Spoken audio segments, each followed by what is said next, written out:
Hi, my name is Carlo Furia, and this is a short summary of the TSC paper Bayesian data analysis in empirical software engineering research, written with my colleagues Robert Felt and Richard Orkar. This work is really about different approaches to statistical analysis. In particular, it is common to compare, on the one hand, frequentist statistics to Bayesian statistics.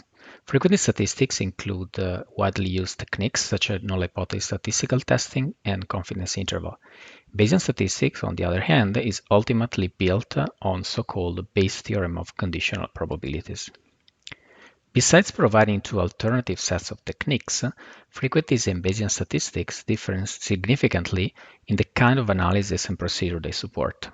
As illustrated very well by this SKCD comic, frequentist statistics is primarily concerned with rigid procedures and mathematical rigor.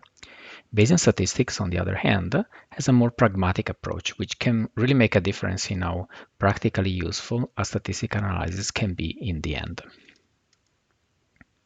In recent years, we have seen an increasing criticism of frequentist statistics and in particular of practices such as null hypothesis statistical testing. And this criticism culminated in recent years in some calls made by very prominent statisticians to stop using altogether null hypothesis statistical testing as a basis of statistical analysis. So for those of us who have been doing empirical data analysis in the context of software engineering, it seems a very good time to learn about the issues that have been highlighted about frequentist statistics and also to learn what kinds of advantages switching to Bayesian statistics as an alternative may bring. And this is what this talk is really primarily about. Among all frequentist techniques, we focus on null hypothesis statistical testing once again because it's widely used and suffers from a number of well-known issues. So to demonstrate these issues in the paper, we go through some data comparing the performance of different programming languages. And this data was originally analyzed in a rated publication using techniques from null hypothesis statistical testing. So in this context, using these kind of frequentist techniques, if we want to compare the performance of two programming languages, for example, say that we want to compare C to Python, we would formulate a null hypothesis. The null hypothesis essentially encodes the scenario where there is no difference or no statistically significant difference between C and Python performance. Then, null hypothesis statistical testing proceeds by computing a statistics called the p-value from the data. So the p-value is a probability, and if it's small, typically below 5% or even smaller, then we conclude that the null hypothesis is unlikely to hold, so we reject it, and otherwise we don't reject it. To be a bit more precise, the p-value is a conditional probability. It's a probability that the observed data would occur if the null hypothesis were true.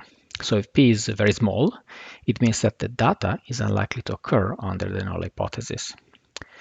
One of the key problems with this approach is that the p-values are perfectly well defined mathematically, but they do not really capture what we really want to know of an experiment.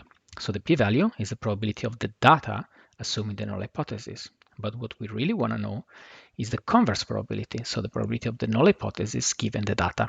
And in general, we cannot get one probability from the other without additional information. So Bayesian statistics is an alternative to this approach, but it's not just a patch of frequentist techniques. It's a whole new look at the process of statistical analysis that is quite different. Bayesian analysis emphasizes modeling or assumptions and of the relations between data. The interpretation of a Bayesian model typically corresponds more closely to the intuitive notion of probability that we have. And Bayesian models also naturally incorporate domain knowledge as assumptions in a quantitative, transparent way. So this slide shows in a nutshell what the basic ingredients of a Bayesian analysis are. So the models are ultimately based on probability distributions of some quantities of interest in the domain of analysis. So going back to our running example, if you want to compare C to Python, the performance of C to Python programs, we could, for example, build a probability distribution of speedups of one language over the other. Then the input to a Bayesian analysis includes the data, of course, but also a prior distribution. And the prior distribution is a formalization of our domain knowledge of our assumptions. Then the output of this analysis would also be a full distribution instead of just a scalar statistics like the p-value. And then we can analyze in detail this full distribution to answer all sorts of questions that we might have about our data in a quantitative and principled way. Naturally, this was just a short teaser of the main message in the paper, which is that Bayesian statistics are a natural and powerful alternative to frequentist techniques, which can help your statistical analysis not just become formally correct, but also more practically useful. So if any of this is interesting to you, please make sure to check out the TSC paper, as well as other papers we have been working on for many more details.